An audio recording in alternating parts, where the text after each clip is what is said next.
Российское утро была. Мой край для меня это Родина, а Родина это мой край. Сегодня в Южной Осетии отметили День государственного флага Российской Федерации. Мероприятие прошло в Пионерском парке. Организаторами праздника выступили Координационный совет российских соотечественников и представительство Россотрудничества в Южной Осетии.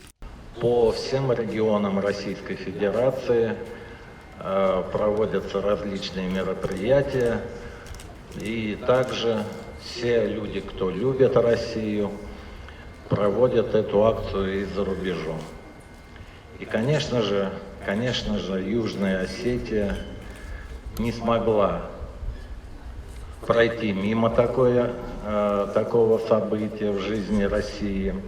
В рамках мероприятия прохожим раздавали флажки и ленточки с российским триколором. Также было исполнено несколько музыкальных номеров.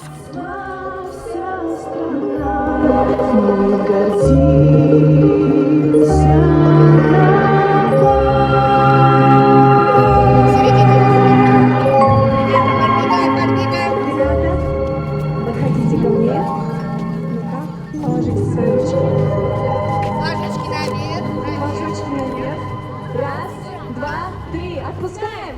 Ура! Россия, Родина святая, люблю тебя я всей душой.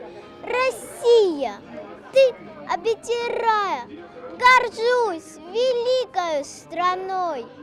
Дети активно приняли участие в акции «Рисунок на асфальте». Каждому участнику была дана возможность нарисовать то, что пожелает. В основном дети рисовали цветы, дома, ну и, конечно же, триколоры Осетии и России.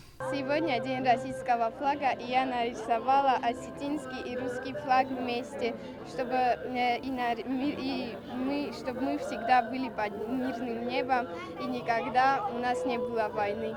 Всем участникам были розданы небольшие подарки и мороженое. Есть даты, сплачивающие нацию, выражающие дух народа, символизирующие его славное прошлое, настоящее и будущее. К их числу, несомненно, относится и День российского флага, который ежегодно отмечается 22 августа. Это один из самых молодых праздников современной России. В этот день отдается дань уважения символам государства, прошедшего долгий, славный, героический путь. Анжела Кокоева, Фатима Чочи, Варнульт Харибов, Зарим Арсоева. Специально для программы «Неделя».